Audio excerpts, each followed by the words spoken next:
ये बताता है हमें सब rule 3 of rule 55 of aircraft rule 1937। ठीक है। Further, sub-rule 4 of said rule state that where C of A or special C of A of an aircraft is suspended or deemed to be suspended, the DG may, upon an application by owner or operator, issue a special flight permit under Rule 55A। ठीक है। अब under rule 55A के accordance में एक तो special flight permit issue होता है। कौन इशू करता है? डीजीसीए। ठीक है। ये कब इशू होगा? जब ऑनर या ऑपरेटर जो है डीजीसीए को एक एप्लीकेशन, मतलब एक फॉर्म सबमिट करता है, एक एप्लीकेशन देता है। ठीक है।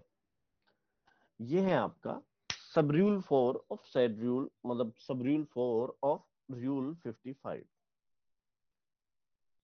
यहाँ पे हमारे दो रूल हमने बताए। एक सब रूल 3 ऑफ रूल 55, वो कहता है कि भाई अगर आपका सी ऑफ ए सस्पेंडेड है या डीम टू बी सस्पेंडेड है, so you can not fly. फिर सब रूल 4 बोलता है कि Director general of civil Aviation आपके लिए एक स्पेशल फ्लाइट परमिट जो है वो इशू कर सकता है अगर आप Director general of civil Aviation को स्पेशल फ्लाइट परमिट के लिए अप्लाई करो। अच्छा, ये हो गया। अब रूल 55 ए के अकॉर्डेंस स्पेशल फ्लाइट परमिट जो इशू होगा वो किसके अकॉर्डेंस में होगा? रूल 55 ए के। ठीक है। Rule 55A of Aircraft Rule 1937, it states that the Director General may issue a special flight permit when an aircraft is in fully not fully in compliance with airworthiness requirement, but is in condition of for safe operation. Subject to such conditions are specified in special flight permit।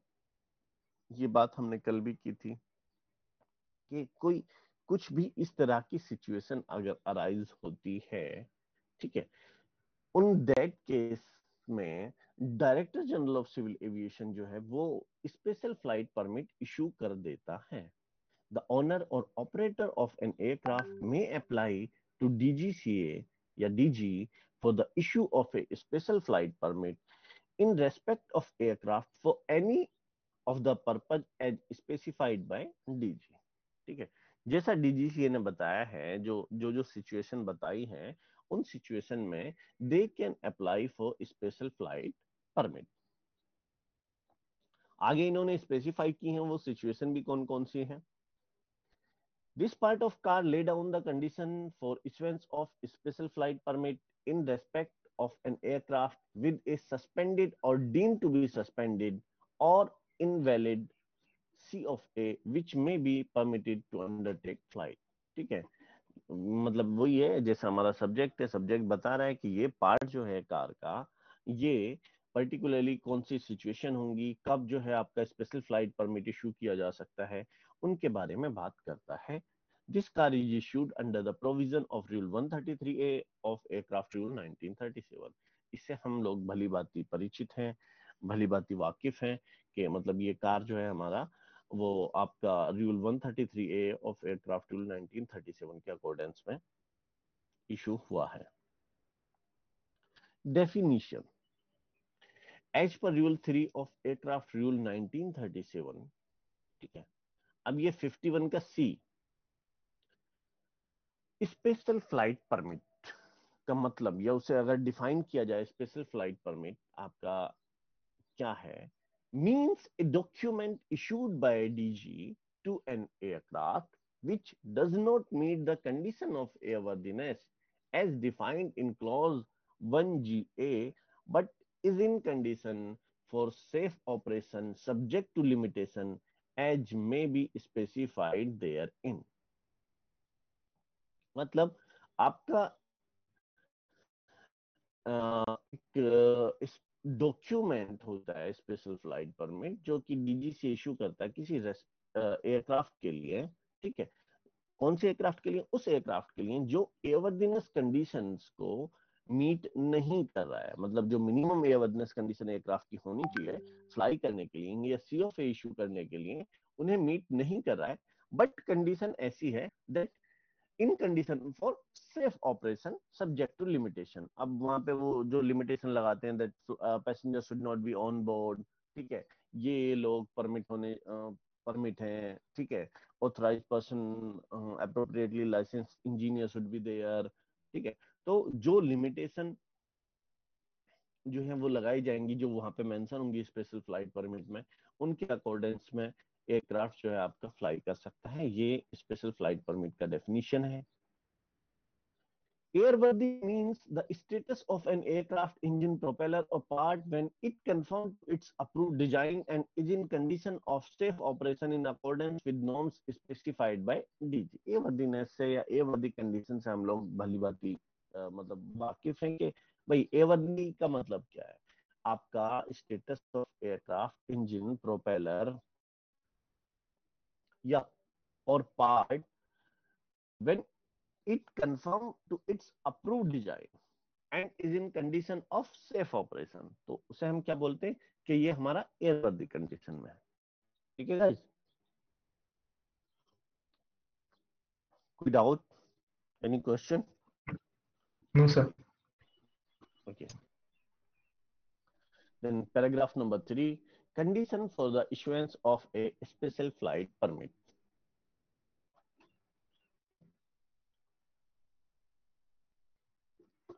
Defect and damage may be encountered during operation of an aircraft for which repair facility may not exist at en route station। कोई भी defect या damage encounter हुआ during operation of aircraft, ठीक है, जब आप इन root पे हो, मेन बेस पे नहीं हो, जहां पे हो वहां पे वो फैसिलिटी एग्जिस्ट नहीं करती है। At times, in order to carry out a mandatory modification oblique inspection airworthiness directive, it is essential for the aircraft to be dispatched to base। कोई भी आपका मैंडेटरी मॉडिफिकेशन हो या एयरवर्दीनेस डायरेक्टिव हो या फिर कोई इंस्पेक्शन होना हो, या ठीक है, मतलब जो कि इसेंशियल हो एयरक्राफ्ट के लिए, बट वो फैसिलिटी या वो पर्टिकुलर टास्क वहां पे पॉसिबल नहीं हो, उसके लिए आपको बेस पे जाना पड़े। मतलब इसेंशियल उसके लिए ये है कि बेस पे एयरक्राफ्ट होगा तभी वो कैरी आउट हो पाएगा। सो उन दैट केस में, in certain other condition, evacuation of aircraft or person from areas of impending danger may be required। अच्छा, एक सिचुएशन इन्होंने ये बता दी, ठीक है, कुछ ऐसी कंडीशंस कि वहां से लोगों का या जो आपके मेंटेनेंस पर्सनल, मतलब जो पर्सनल है वहां पे उनका, ठीक है, एरियाज ऑफ इम्पेंडिंग डेंजर, मतलब कोई वहां पे कोई डेंजर है, ठीक है, कोई भी इस तरीके की सिचुएशन अराइज हो रही है, तो उस केस में there may be occasions where aircraft has to be flown for experimental or test flight including production test flight without valid COFA। इसके अलावा और कौन से ओकेजन होते हैं? ठीक है भाई, फ्लोन फॉर एक्सपेरिमेंटल और टेस्ट फ्लाइट, क्या प्रोडक्शन टेस्ट फ्लाइट, वहां पे भी विदाउट वैलिड सीओफए एयरक्राफ्ट जो है फ्लाई करता है। In these circumstances, special flight permit may be authorized if aircraft is otherwise safe to conduct the intended flight। ठीक है, इन केस के लिए स्पेशल फ्लाइट परमिट जो है वो, या स्पेशल फ्लाइट जो है वो ऑथराइज की जाती है, बट कंडीशन ये रहती है that aircraft is otherwise safe, मतलब एयरक्राफ्ट आपका फ्लाई करने के लिए सेफ है। A special flight permit may be issued by regional/sub-regional airworthiness office to an aircraft when certificate of airworthiness has been suspended or deemed to be suspended or has become invalid। Such aircraft currently may not meet applicable airworthiness requirement but is capable of performing safe flight for the following purpose। ठीक है, अब ये special flight permit जो है इसे regional या सब regional office वो जो है इशू कर सकते हैं। किस केस में? किस एयरक्राफ्ट के लिए? उस एयरक्राफ्ट के लिए जिसका सीओफए सस्पेंड हो गया है या डीम टू बी सस्पेंडेड है या इनवैलिड हो गया है। ठीक है, क्यों? क्योंकि देखो, पहले उन्होंने वो एयरवर्दीनेस कंडीशन जो है वो मीट किए हैं, उनके लिए सीओफए इशू हुआ है। जब उनके लिए सीओफए इशू हुआ है, इट मींस उनका एआरसी भी हुआ है। ठीक है, तो इसीलिए यहाँ पे इन्होंने बताया कि such aircraft currently may not meet applicable airworthiness requirement but is capable of performing safe flight for the following purpose. ठीक है, नीचे पर्पज बताए हैं किस किस के लिए, मतलब जो है। अब ये बहुत अच्छे से, मतलब जो है आपका सब्जेक्टिव क्वेश्चन, जैसे मैं कल भी बता रहा था, इस टॉपिक से सब्जेक्टिव क्वेश्चन रहता है, तो आप लोग अच्छे से इस चीज को याद करना है। ठीक है, ferry fly to base without fare paying passenger और property on board where repair modification and maintenance are to be perform to remove the suspension of C of A. अब आपका एयरक्राफ्ट जो है वो फेरी फ्लाई कर रहा है, ठीक है, without passenger on board, property on board, कोई रिपेयर या मॉडिफिकेशन या मेंटेनेंस होना है, ठीक है, जिससे कि आपका सीओफए जो सस्पेंड हुआ है वो फिर से रिवोक हो जाए, वैलिड हो जाए।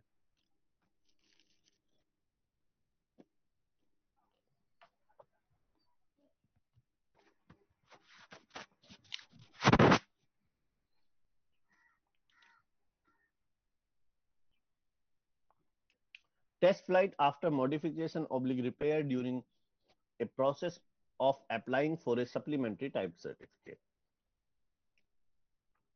अब कोई मॉडिफिकेशन आया है, रिपेयर आया है, ठीक है, जब आप एसटीसी के लिए, सप्लीमेंट्री टाइप सर्टिफिकेट के लिए अप्लाई कर रहे हैं, इन दैट केस आपके लिए रीजनल ऑब्लिक सब रीजनल ऑफिस जो है वो स्पेशल फ्लाइट परमिट जो है वो इशू करते हैं। Evacuation of aircraft or person from areas of impending danger or in case of force majeure।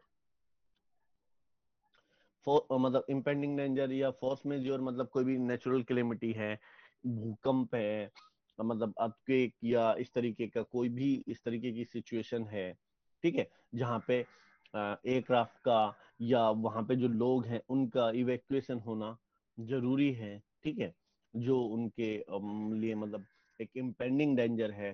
So in that case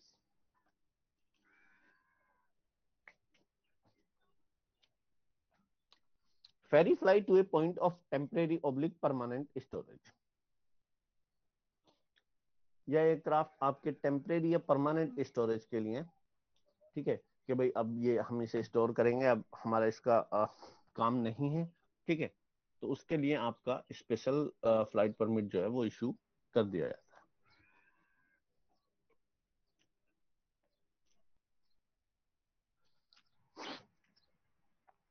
operation of an aircraft at a weight in excess of its maximum certificate takeoff weight for flight beyond normal range over water, over land areas, where adequate landing facilities or appropriate fuel is not available, the extra weight that is limited to additional fuel, fuel tanks and navigation equipment necessary for the flight। अब दूसरा special flight permit किस case में issue होगा वो बताया। When operation of an aircraft at a weight in excess of its maximum certified takeoff weight, जो maximum certified take off weight है अगर उससे ज्यादा वेट हो रहा है, ठीक है भाई, operation of an aircraft at a weight in excess of its maximum certified take off weight for flight beyond normal range over water और land areas where adequate landing facility और appropriate fuel is not available, the extra weight that is limited to additional fuel, fuel tank and navigation equipment necessary for the flight. अब basically क्या है, aircraft कहीं पे आपका ऐसे base पे जा रहा है जहां पे फ्यूल या नेविगेशन इक्विपमेंट, मतलब पर्टिकुलरली जो इनकी कंडीशन जो सिचुएशन है वहां से वापस आने के लिए, ठीक है, वो चीजें अवेलेबल नहीं है। अब क्या होगा, एयरक्राफ्ट यहाँ से जो है अपना एडिशनल फ्यूल वगैरह सब लेके जाता है, तो इस केस में स्पेशल फ्लाइट परमिट, जब मैक्सिमम टेक ऑफ वेट से ज्यादा के साथ एयरक्राफ्ट जो है फ्लाई करता है तो स्पेशल फ्लाइट परमिट जो है वो इशू करना पड़ेगा। क्लियर हुआ ये पॉइंट?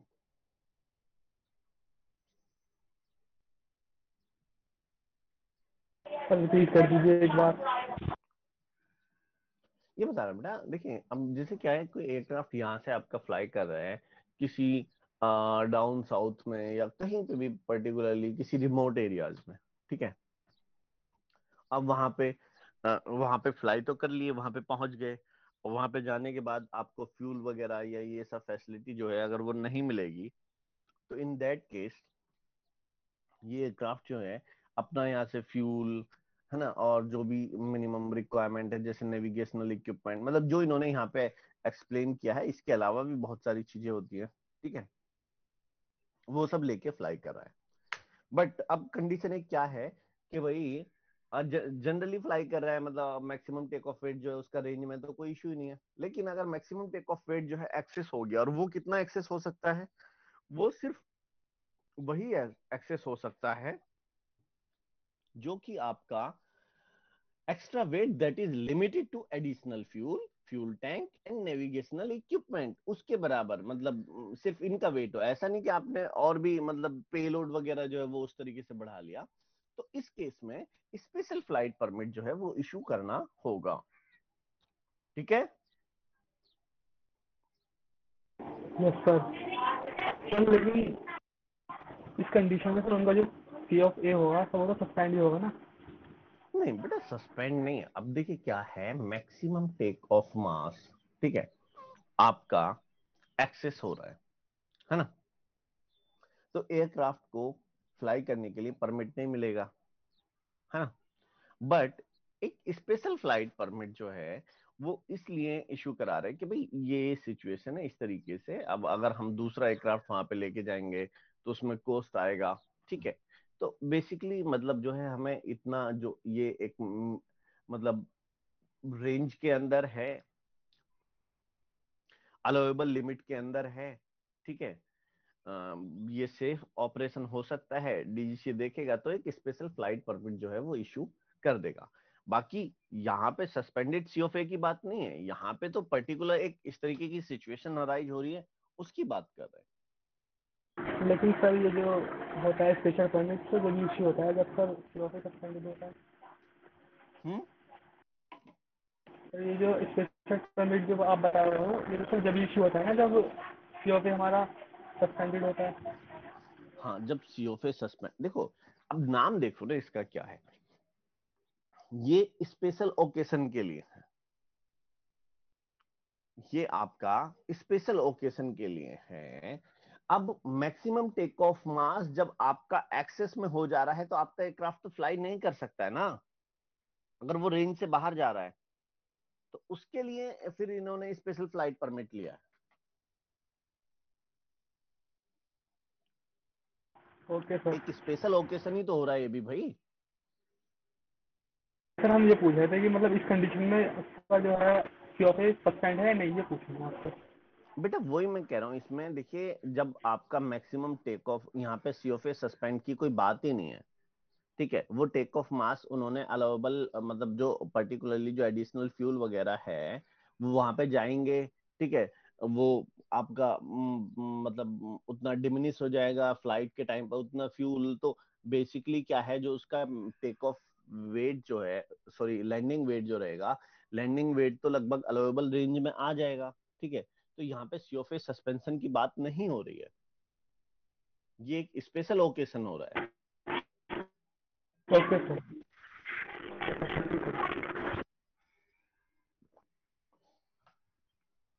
अच्छा, अब आता है point number 6, test flying after maintenance oblique modification repair for revalidation revocation of COFA if required in accordance with car section 2 series F part 3rd para 8।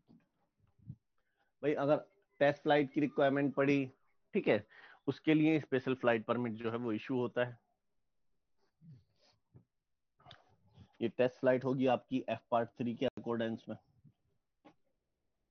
Delivering of an aircraft from manufacturing facility as specified in car section 2 series F part 3, ठीक है। कोई aircraft बताया था ना, मतलब जब import by air होता है, ठीक है, उस केस के लिए स्पेशल फ्लाइट परमिट इशू हो जाता है। तो ये सिचुएशन है, ये 7 कंडीशन है जो आपको याद रखनी है जहां पे आपका एयरक्राफ्ट के लिए स्पेशल फ्लाइट परमिट जो है वो इशू किया जाएगा। ठीक है, इसमें कोई डाउट तो नहीं है? No sir. Okay, now come to procedure. 4.1, the owner oblig operator seeking a special flight permit shall submit an application as per appendix 1 या appendix I जो यहाँ पे दिया गया है। Operator shall substantiate how the aircraft can be flown safely and the steps taken for safe flight. The application shall be concurred and signed by engineering and operation department of operator, signifying that proposed operation is safe from engineering and operational aspect. Owner या operator जिसे special flight permit चाहिएगा, ये एक application as per appendix 1 जो है, appendix 1 में format दिया है उसके अकॉर्डेंस में एक एप्लीकेशन प्रिपेयर करेगा। ठीक है, द ऑपरेटर सेल सब्सटेंशिएट, वो बताएगा, डीजीसी ऑफिशियल को बताएगा कि कैसे सेफली ऑपरेशन, ये फ्लाई जो होगा ये सेफली कैसे हो सकता है और हमने सेफ फ्लाइट के लिए क्या क्या स्टेप लिए हैं, कि हम पैसेंजर ऑन बोर्ड नहीं रखेंगे, हमारा ये इसका जो पर्टिकुलरली प्रॉब्लम है इसका सब्सटेंशिएट ये है, मतलब इसके बजाय हम ये इस्तेमाल करेंगे, ये सॉरी ये हमारा रूट है। तो पर्टिकुलरली वो सारी सिचुएशन जो है ऑपरेटर जो है वो वहां पे बताएगा, डिमॉन्स्ट्रेट करेगा। अच्छा, इसके अलावा application shall be concurred and signed by engineering and operational department. आपका ऑपरेशनल और इंजीनियरिंग डिपार्टमेंट जो है वो दोनों इस एप्लीकेशन को साइन करेंगे और ये लिखेंगे दैट जो प्रपोज्ड ऑपरेशन है ये इंजीनियरिंग और ऑपरेशनल पॉइंट ऑफ व्यू से, इंजीनियरिंग और ऑपरेशनल एस्पेक्ट से सेफ है। ठीक है, एक तो ये एप्लीकेशन की बात आ गई। देन 4.1.1 फॉर डैमेज्ड एयरक्राफ्ट, अगर एयरक्राफ्ट में कोई डैमेज वगैरह है उस केस में क्या होगा?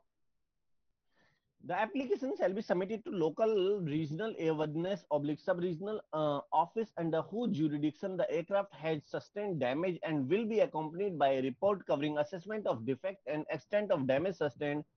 A copy of report shall also be forwarded to regional oblique sub-regional office where aircraft is based.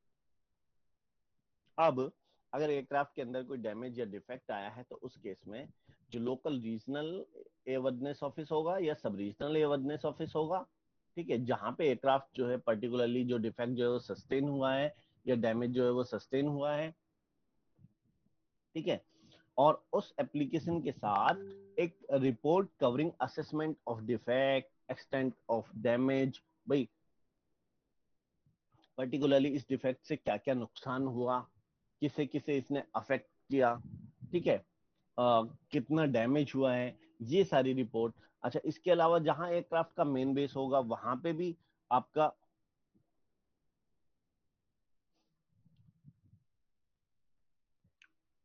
जहां पे भी आपका मेन बेस होगा वहां पे पर्टिकुलरली उस रीजनल या सब रीजनल ऑफिस में भी एक कॉपी जो है वो ये रिपोर्ट की आपको देना होगा।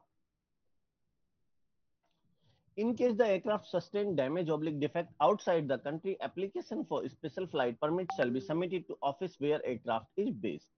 ठीक है, अच्छा, अगर एयरक्राफ्ट के अंदर डैमेज जो है वो पर्टिकुलरली बाहर आया है, आउटसाइड द कंट्री आया है, तो स्पेशल फ्लाइट परमिट के लिए हमें एप्लीकेशन जो देना होगा, ठीक है, application for special flight permit shall be submitted to office where aircraft is based, जहां पे एयरक्राफ्ट बेस्ड है वहां पे हमें एप्लीकेशन देना होगा। The application and report detailing the condition of aircraft and the steps taken for safe flight will be analyzed and based on assessment with regard to safety of aircraft. Also, person on board local regional oblique sub-regional airworthiness office may grant special flight permit subject to the following condition oblique limitation.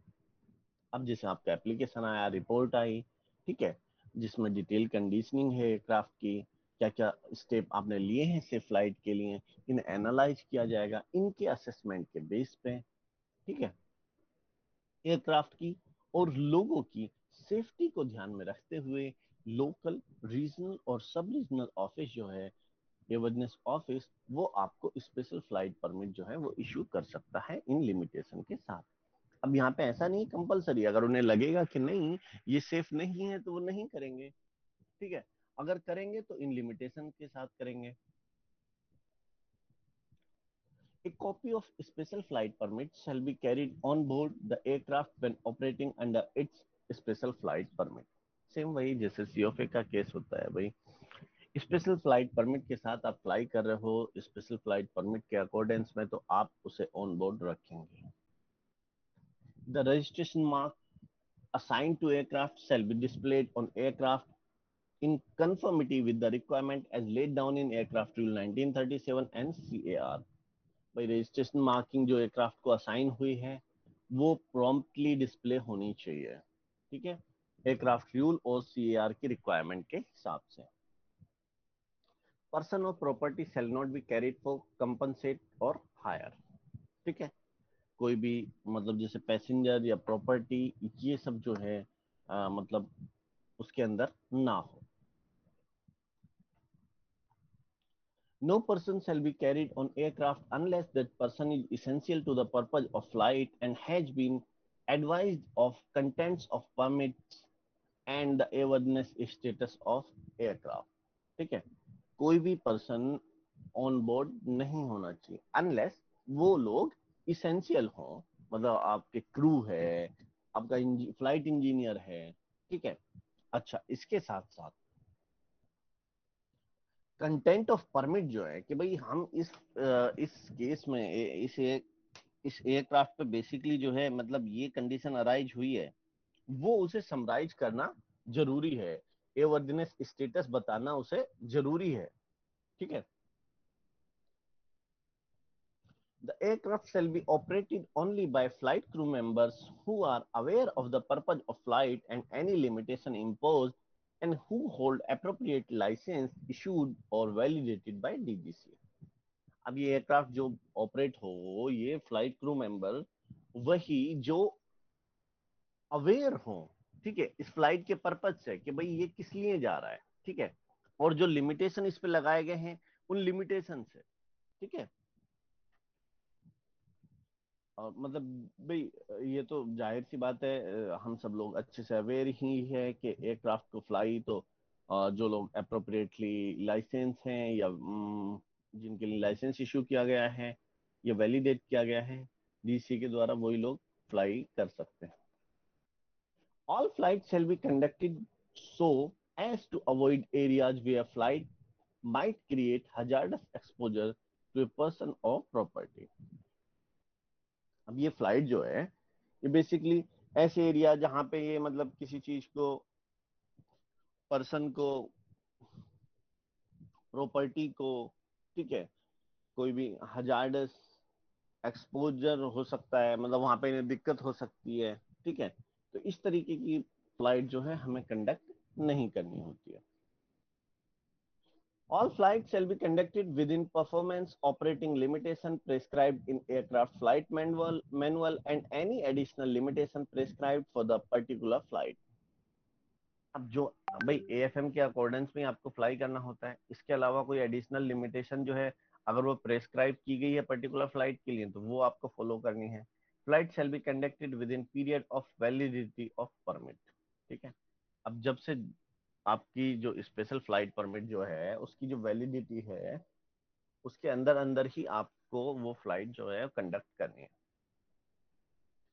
Before undertaking the flight, the aircraft shall be inspected and repaired to a degree necessary to ensure safe flight and maintenance release signed by a person, organization licensed public authorized, ठीक है। अब इसके साथ साथ ये कह रहे हैं कि भाई फ्लाइट करने से पहले, एयरक्राफ्ट को फ्लाई करने से पहले अब उसमें कोई डिफेक्ट या डैमेज जो भी आया है तो उसे इस डिग्री तक कि भाई सेफ ऑपरेशन हो जाए, इतना तो आपको मेंटेनेंस उसे वहां पे करना पड़ेगा। इतना मेंटेनेंस करके और अप्रोप्रिएटली लाइसेंस या ऑथराइज पर्सन जो है वो एयरक्राफ्ट को रिलीज करेंगे, मेंटेनेंस रिलीज करेंगे वो साइन करके, ठीक है। If the flight involves operation over states other than India, the operator of the aircraft must obtain necessary overfly authorization from the respective authority of each of those states prior to undertaking the flight. Same ये बात हम कल भी कर रहे थे. अगर अपने स्टेट के अलावा कहीं दूसरी मतलब दूसरे नेशन के ऊपर से भी फ्लाई करके जाना है, ठीक है, सॉरी, और वहां पे तो आपको जो है रेस्पेक्टिव स्टेट की जो अथॉरिटी होंगी उनसे एक एनओसी लेना होगा या ऑथराइजेशन लेना होगा उनके ऊपर से फ्लाई करने के लिए. बेसिकली ये जरूरी होता है. It is the responsibility of operator oblique owner to ensure that aircraft is capable of performing safe flight for the intended purpose. However, regional oblique sub-regional airworthiness office may require the applicant to make aircraft available for inspection, especially an aircraft is damaged or airworthiness oblique safety of aircraft is in doubt or C of A of aircraft is expired. अब ये responsibility जो है honour या operator की है कि भाई aircraft जो है कैपेबल हो पर्टिकुलरली उस फ्लाइट के लिए, ठीक है, जो स्पेशल फ्लाइट परमिट आपके लिए इशू हो रहा है. इसके साथ साथ रीजनल सब रीजनल ऑफिस जो है वो भाई एयरक्राफ्ट को पहले वो इंस्पेक्ट करें, ठीक है, वो खुद भी ये इंश्योर करें कर सकते हैं, इंश्योर कर सकते हैं कि भाई हम देखेंगे कि ये जैसा आप बता रहे हो वैसी सिचुएशन है, एयरक्राफ्ट फ्लाई कर सकता है या नहीं कर सकता है, और स्पेशली जब कोई डैमेज हुआ हो, ठीक है, या एयरवर्दनेस और सेफ्टी जो है डाउट में हो, ठीक है, या सीओफए एक्सपायर हो, मतलब उसका एआरसी नहीं हुआ, तो इन that case not in case of an aircraft possessing non-expiring COFA, the COFA will be deemed to have expired once the ARC is not renewed. वो कह रहा है जिसका COFA वैलिड हो, ठीक है, नॉन एक्सपायरिंग सीओफए हो, अगर उसका एआरसी नहीं हुआ तो सीओफए जो है वो आपका एक्सपायर मान लिया जाता है.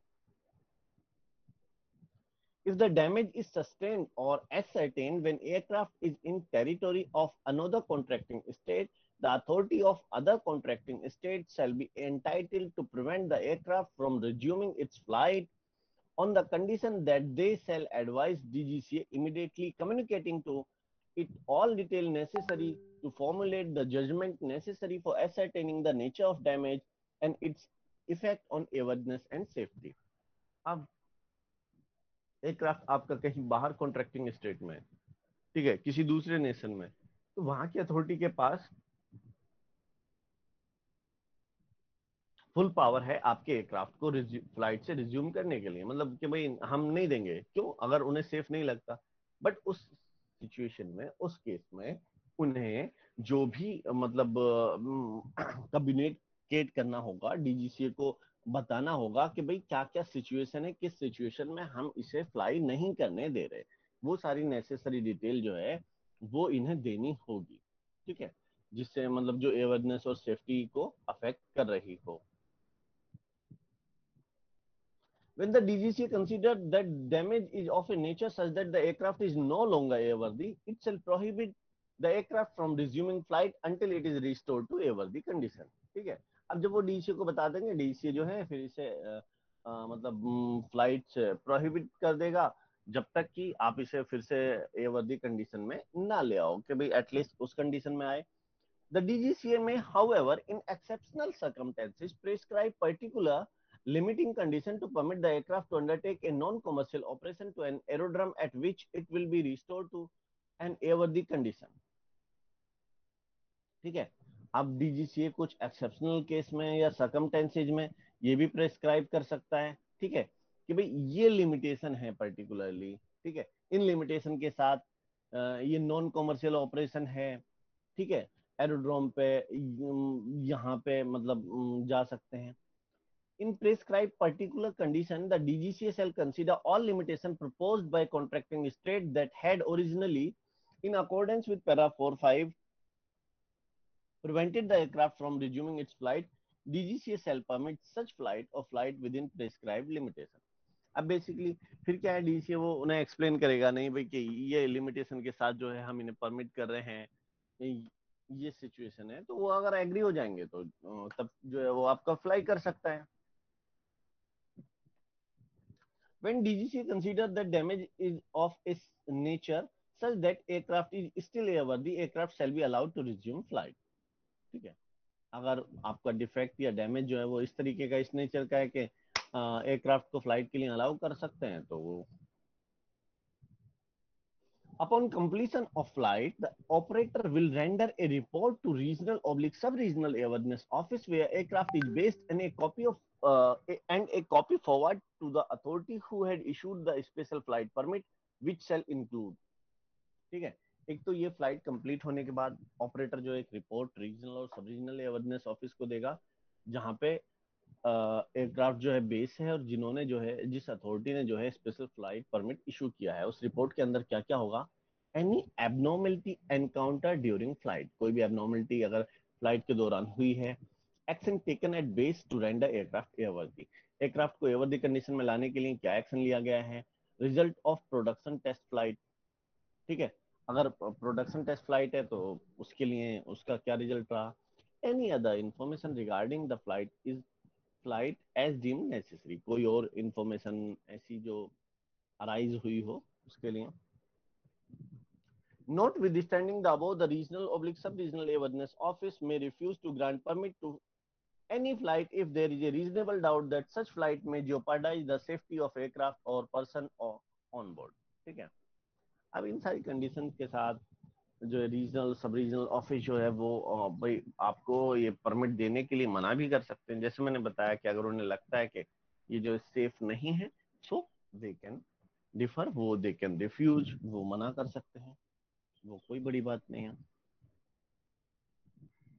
ठीक है, आगे आपका अपेंडिक्स 1 में दिया है स्पेशल फ्लाइट परमिट के लिए क्या फॉर्मेट रहेगा, क्या क्या डिटेल रहती हैं। ठीक है, तो आप उसे देख लीजिए। इस तरीके से आपका एफ पार्ट 7 जो है वो कंप्लीट हो जाता है।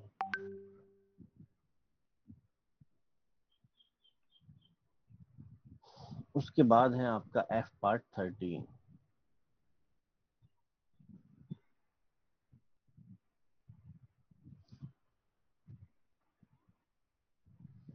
बेटा इन नोटिफिकेशन ऑफ करने की जरूरत नहीं है, मैसेज तो तुम्हारे हमें भी दिखाई देते हैं ग्रुप में, है ना, हमारा भी नजर रहता है, और तुम्हें मार्क्स भी जो है हम ही लोग देते हैं। ठीक है, तो कौन कौन का नंबर है ये बात हम अपने दिमाग में बिठा लेते हैं, तो बाद में रोइएगा नहीं।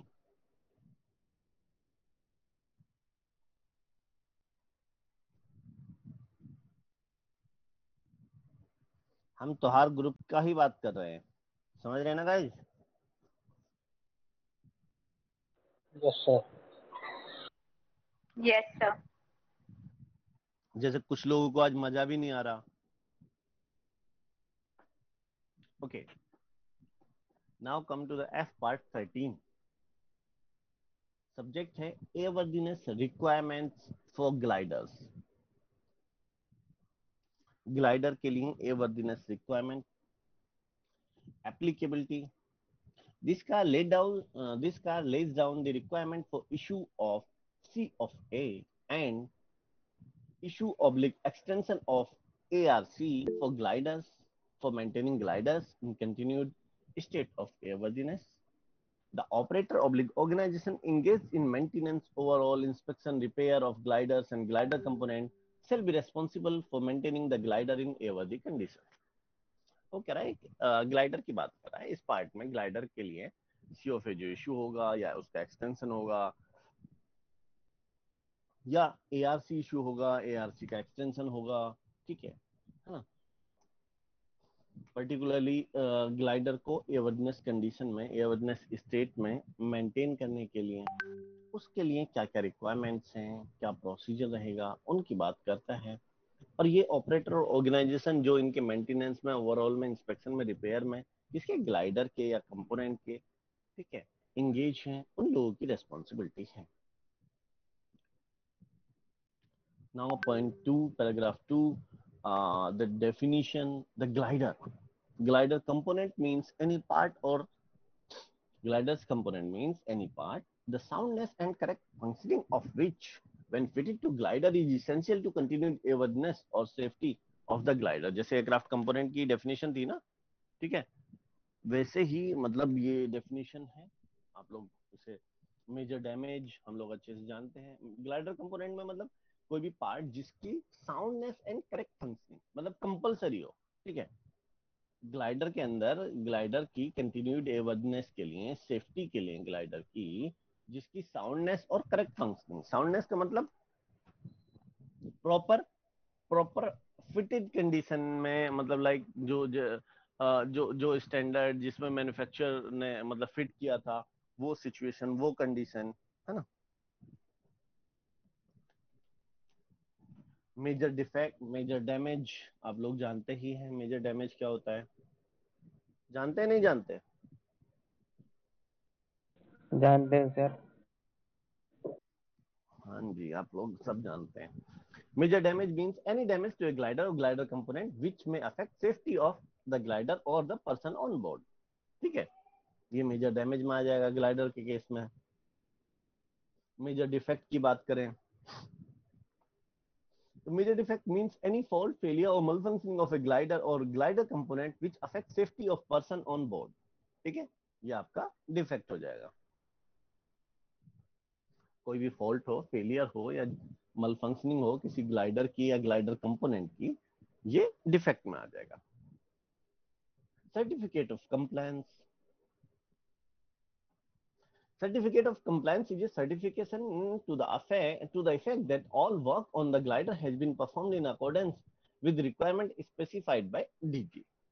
अब सी ऑफ सी जिसे बोलते हैं हम सर्टिफिकेट ऑफ कंप्लायंस, इसका मतलब क्या है, एक सर्टिफिकेट, ठीक है, जो ये बता रहा है, मतलब सर्टिफिकेशन हुआ है कि भाई ग्लाइडर पे जो भी काम हुआ है, जो भी टास्क परफॉर्म किया गया है, वो जो director general of civil aviation DGC की रिक्वायरमेंट्स हैं जो स्पेसिफाई की गई हैं उनके अकॉर्डेंस में किया गया है। तो ये होता है आपका सर्टिफिकेट ऑफ कंप्लायंस, ठीक है। एक सीओसी आपका सर्टिफिकेट ऑफ कंप्लीशन भी होता है। Issue of certificate of airworthiness, all glider manufactured in the country and possessing a valid type certificate issued by DG or manufactured in foreign country whose standard of airworthiness are acceptable to DG may grant C of A subject to such condition as considered necessary। Application for issue of C of A shall be made to DGC headquarters in appropriate form together with the requisite fee। जितने भी glider country में manufacture हुए हैं, जिनके पास एक valid type certificate है DGCA के द्वारा इशू किया हुआ, ठीक है, या फॉरेन कंट्री में मैन्युफैक्चर हुए हैं, ठीक है, जिनका स्टैंडर्ड एयरवर्दीनेस स्टैंडर्ड जो है वो डीजीसीए को एक्सेप्टेबल हो, उनके लिए सीओफए इशू किया जाता है। बट कंडीशन ये है कि मतलब सीओफे के लिए जो है आपको डीसी हेडक्वार्टर को अप्लाई करना होगा और वहां पे उनकी जो मिनिमम रिक्वायरमेंट है वो आप पूरी कर रहे हो, ठीक है। आप रिक्विसाइड फी जितनी जो फी होती है उसके हिसाब से, ठीक है, तो आपको सीओफे जो है वो इशू कर दिया जाता है। Note 1, in case there is a appreciable lapse of time between manufacture or storage after manufacture of a glider and issue of C of A for the same, the glider shall be subject to a thorough inspection, even if it was subjected to such inspection earlier, so as to detect any deterioration of structure due to storage before the issue of C of A। पहले note में क्या बता रहे हैं, पहले note में ये बता रहे हैं कि भाई अगर एक अप्रिसिएबल लैप्स ऑफ टाइम है, मतलब ड्यूरेशन एक अप्रिसिएबल है, एक बड़ा टाइम है जब आपका ग्लाइडर जो है वो मैन्युफैक्चर हुआ, मैन्युफैक्चर करने के बाद स्टोरेज हो गया, मतलब कोई परचेज करने नहीं आया, आप परचेज कर रहे हो तो मैन्युफैक्चरिंग, अब उसकी मैन्युफैक्चरिंग जो है जब वहां पे देखेंगे कि भाई इतना टाइम जो है इनके बीच में है, तो वहां पे एक थोरो इंस्पेक्शन होगा।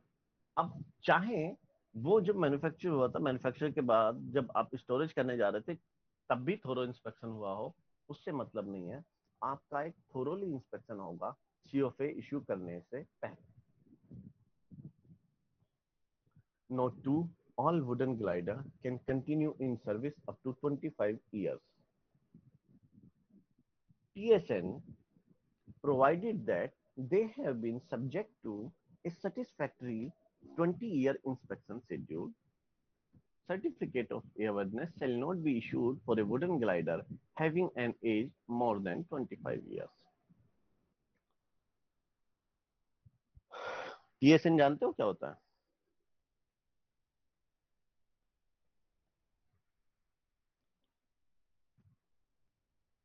गाइस क्लास में हो आप लोग? नहीं सर नहीं नहीं जानते। हो? सर सर मतलब नहीं पता TSN. Time since new. Time since new, new. नवा नवा। ओके। तो बेसिकली इसका मीनिंग क्या जो होता है? वुडन ग्लास, हाँ जी बोलिए फैजान। सर मीनिंग क्या होता है? टाइम से क्या था वो? Time since new. Time since new. Wooden glider का एज जो होता है वो 25 ईयर्स होता है, ठीक है। प्रोवाइडेड एक 20 ईयर इंस्पेक्शन स्केड्यूल होना चाहिए, ठीक है। और 25 साल से ज्यादा एज जिनकी हो गई है वुडन ग्लाइडर की, उनके लिए सीओफए इशू नहीं किया जाएगा, ठीक है।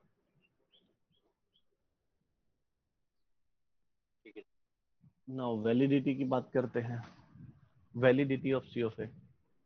The COFA shall remain valid for a period as specified in CAR Section 2 Series F Part 3rd unless withdrawn suspended earlier by the DG. However, COFA shall not be valid for a wooden glider having an age more than 25 years. ठीक है। Car section 2 series F part 3 में जो सीओफए की validity दी गई है तब तक जो उसके अंदर मेंशन होती है, ठीक है, वो वैलिड रहता है।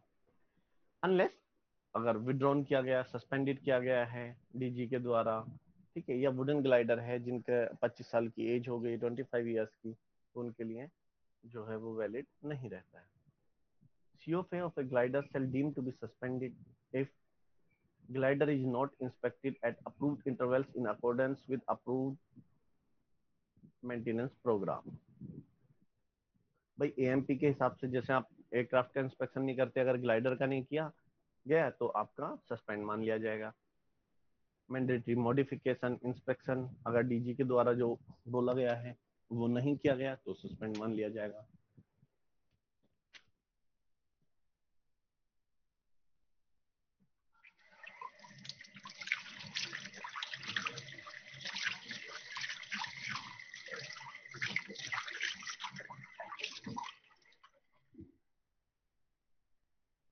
या फिर modification oblique repair affecting airworthiness of glider not approved by makers or by DG are carried out। कोई मॉडिफिकेशन आया है, मैंडेटरी मॉडिफिकेशन रिपेयर जो ग्लाइडर की एयरवर्दनेस को अफेक्ट कर रहा है, तो आपका, ठीक है, नॉट अप्रूव्ड बाय मेकर और बाय डीजी, वो किया गया है ना। कोई भी मॉडिफिकेशन ये रिपेयर इस तरीके का, तो आपका सीओफए जो है वो सस्पेंडेड हो जाएगा। Airworthiness review is not valid, ARC अगर वैलिड नहीं है तो सीओफए आपका सस्पेंडेड हो जाएगा। Note, manoeuvring of gliders which have completed 20 years TSN shall be prohibited. 20 साल होने के बाद, ठीक है, आप जो है मैन्यूवर नहीं कर सकते। मैन्यूवर तो समझते हो ना। This is applicable to glider which have been designed for aerobatics also. जो ग्लाइडर एरोबेटिक्स के लिए बनाए गए हैं, डिजाइन किए गए हैं, उनके लिए भी एप्लीकेबल है। Accordingly C of A pilot handbook shall be revised with suitable placarding in cockpit. अगर 20 साल हो गए तो वहाँ पे suitable प्ले कार्डिंग हो जाएगी कॉकपिट में, ठीक है, पायलट हैंडबुक में, कि भाई पायलट हैंडबुक रिवाइज कर दी जाएगी कि अब जो है आप मैन्यूवर नहीं कर सकते हैं। ठीक है, तो ये हमारा वैलिडिटी हो गया ग्लाइडर के COFA की। ठीक है, और उसके बाद इंस्ट्रूमेंट एंड इक्विपमेंट्स जो है ये कल कंटिन्यू करेंगे। आज अटेंडेंस बोल दीजिए।